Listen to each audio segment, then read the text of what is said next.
આદિ, હા. મારે એક વાત કરવી છે તમારી સાથે. ના ના, તારે વાત નથી કરવી, રહેવા દે ને. મારે તને કઈ વાત કરવી છે. તમે મારી વાત ન સાંભળો તો તમને શું લાગે છે? હું તમારી વાત સાંભળીશ?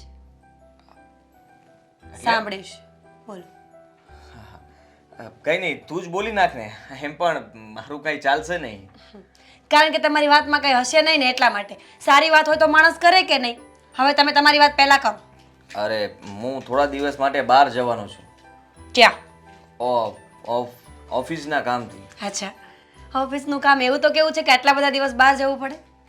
એટલે કામ નાનું છે પણ એમ જોવા જઈએ તો દૂર છે એટલે મોટું કહેવાય. નથી જવાનું. કેમ? હું ના પાડું છું ને. તમે મને પૂછ્યું કે નહીં કે મારે? પૂછ્યું નથી, મેં કીધું કે મારે તને એક વાત કરવાની છે. મેં એમ નથી કહ્યું કે મારે તને કંઈ પૂછવાનું છે, તું જવાબ આપ મને. અચ્છા, તમે ખાલી મને વાત કરી. હા. તો પણ હું ના જ પાડું છું. તમારે જવાનું નથી. ઓફિસના નામ પર કોણ જાણે ક્યાં જતા હોય. એવું હોય ને તો પછી એક કામ કરો, મને સાથે લેતા જાઓ. તમે તમારા ઓફિસનું કામ કરજો અને હું ફરવા જઈશ. બસ બસ બસ થઈ ગયું. હા, બધું જ આવી ગયું એમાં. હવે મારે એક શબ્દ નથી સાંભળવો. આ તને સાથે લઈ જવી એના કરતાં તો ન જાવું સારું. તો હું તમને એમ જ કહું છું ને, ન જાવ ને. હું તો ના જ પાડું છું.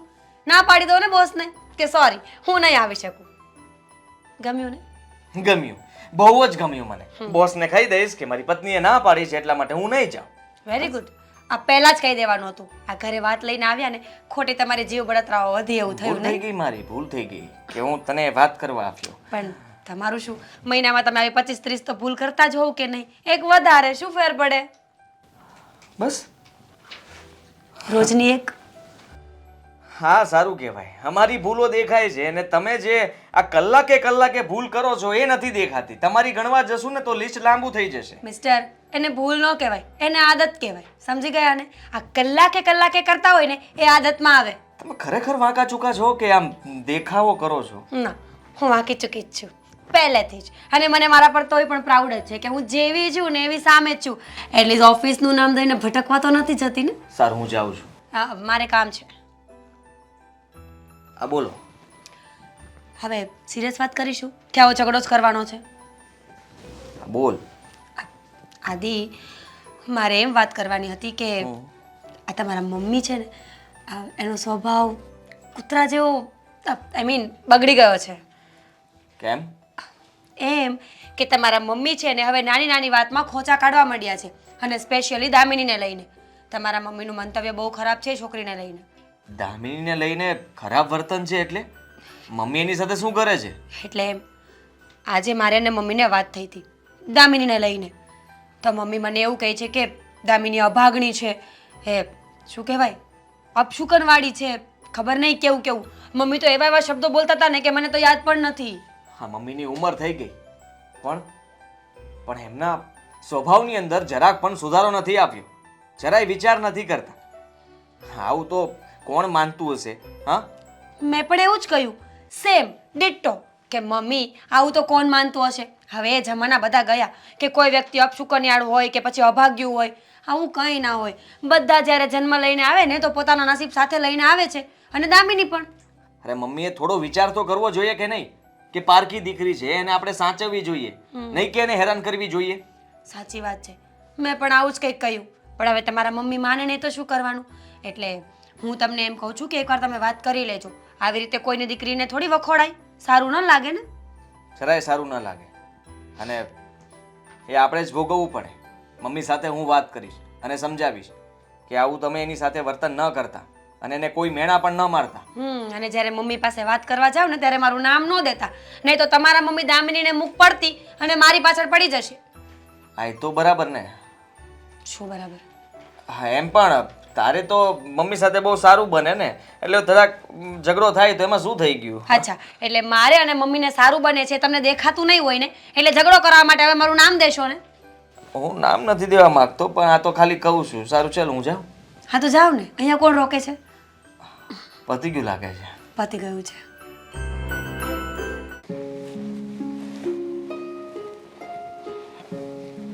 એ જય શ્રી કૃષ્ણ.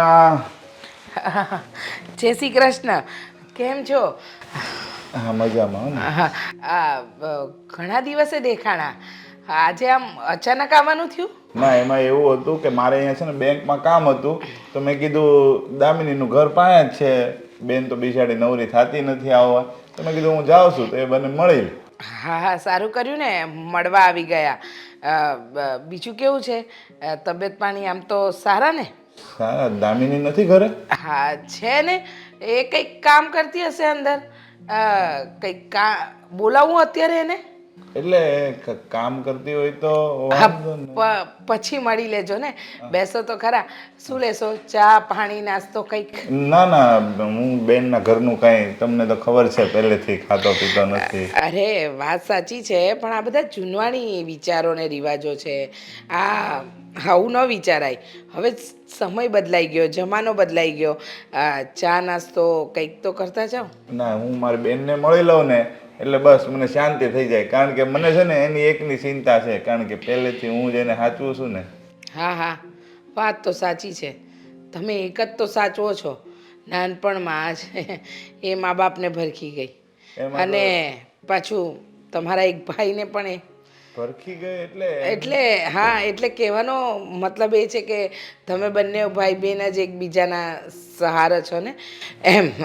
એમાં મારી બેનનો થોડો વાંક છે. જો એનો જન્મ થયો ત્યારે ડૉક્ટરે ચોખવટ કરી જ હતી કે ભાઈ જો દીકરી બચશે કાં પછી મા બચશે, અને માના બચ્યા પછી પણ એમનો જીવવાના ચાન્સ બહુ ઓછા હતા, એટલે પપ્પાએ નક્કી કર્યું કે ભાઈ તો દીકરીને બચાવી લો ને તો વધુ સારું એમ. એટલે એમાં દામિનીનો કઈ થોડો વાંક છે? ના ના, હું એમ નથી કહેતી કે દામિનીનો વાંક છે.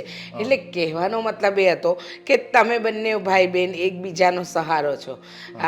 નાનપણથી તમે જ એનું ધ્યાન રાખ્યું છે, એટલે તમને એની ચિંતા હોય. પણ સાચું કહું ને તો તમે એની જરાય ચિંતા નહીં કરો. અમે છીએ ને, અમે સાચવી લઈશું. ના, એ તો મારે ઉપાધિ જ નથી. મને એવું હતું કે ભાઈ તમે સાચવતા જ હશો, એટલે જ તો આપણે જો ને વહેવાળ કર્યું ત્યારે ચોખવટ કર્યું હતું કે ભાઈ મા બાપ વગરની થોડી ઘણી ભૂલ થાય તો તમે માફ કરી દેજો, કારણ કે શું છે પહેલેથી કંઈ કોઈ મહેમાનનો આવવા જવાનો ગહારો ને એવું અમારા ઘરે હતું ને, એટલે એ તો કંઈ ખબર ન હોય એને. હા હા, બરાબર છે. એવું કંઈ ખબર ન હોય, પણ સાચું કહું ને તો સંસ્કાર તો સારી જ છે. એટલે સંસ્કાર તો તમે એક ભાઈ નહીં પણ મા બાપ તરીકે આપ્યા છે. પણ તમારી બેનમાં છે ને, એટલે ભાગ્યની એટલી ભાગ્યશાળી નથી. એટલે કહેવાનો મતલબ એ કે જ્યાં જ્યાં એના પગલાં પડે ત્યાં શુભની જગ્યાએ અશુભ જ થાય એમ. એવું કેમ બોલો છો બેન? અરે એટલે તમે ખોટું નહીં લગાડો. કહેવાનો મતલબ મારો એમ છે કે એના આવ્યા પછી અમારે થોડી તકલીફો વધી ગઈ. પહેલાં અમારે બધું સરખું ચાલતું હતું. જુઓ ને, હા, પહેલાં તો મારો એક્સિડન્ટ થયો, પછી થોડા સમય પછી અમે માતાના મઢે જતા હતા, તો ત્યાંય અમારું પરિવાર એક્સિડન્ટમાં મરતા મરતા બચ્યું. અને ત્યાર પછી રહી વાત હાની, શું કહેવાય, ધંધાની, તો ધંધામાં પણ નુકસાની થોડી ગઈ છે. જો હવે એમાં તમે યાર મારી બેનનો દોષ ના દો. એમાં તો મને દેવાંગ કુમાર મેળાતા એ કહેતા હતા જો એક્સિડન્ટ થયું એમાં તો સામે ટ્રકવાળાનો વાગ હતો. અને આ ધંધાની વાત કરતો, ધંધા તો અત્યારે બધાને ડીમ છે. અરે હું દોષ નથી દેતી, ખાલી વાત કરું છું ભાગ્યની વાત. હવે તમે સમજ્યા ભાગ્યની વાત શું હોય? હા, એટલે તમે ખોટું ન લગાડતા. હું કંઈ તમારી બેનને વગોવતી નથી. હવે એ અમારા ઘરની વહુ જ છે, તો અમારે એને વગોવીને શું મતલબ? પણ જો મને ખબર છે કે તમે એના માવતરની જગ્યાએ જ છો, તો તમને એની ચિંતા રહે. પણ હવે તો એને તમારે ચિંતા કરવાની જરૂર નથી. અમારા ઘરમાં બધી જ જાઓ જલાલી છે, તમને તો ખબર જ છે. મને એ જ ઉપાધિ હતી કે જો ગરીબ ઘરમાં હું આપીશ ને તો એક તો મારા ઘરનું મારાથી પૂરું થતું નથી. બેનને કંઈ પ્રસંગ હશે ત્યારે હું સારું આપી નહીં શકું, ખોટા એ લોકો સંભળાવે. પણ તમે નથી સંભળાવતા, એટલે તમારા ઘરનો બધાનો સ્વભાવ સારો છે. ના ના, ભગવાનનું આપેલું અમારી પાસે બધું જ છે.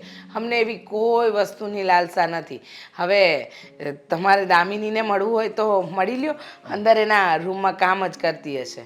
ના ના, કઈ વાંધો નહીં. અને તમે જો, હું આશા રાખું છું કે તમે સાચવતા જશો, પણ થોડું ઘણું મારી બેનની ભૂલ થાય ને તો માફ કરી દેજો હો ને, કારણ કે પહેલેથી મમ્મી પપ્પા નથી ને એટલે એ વિચારીને થોડુંક ટેન્શન જેવું. અરે તમે જરાય ચિંતા નહીં કરો, હું તમારી બેનને મારી દીકરીની જેમ જ સાચવીશ. કાંઈ નહીં હું એને મળી લઉં હો ને હા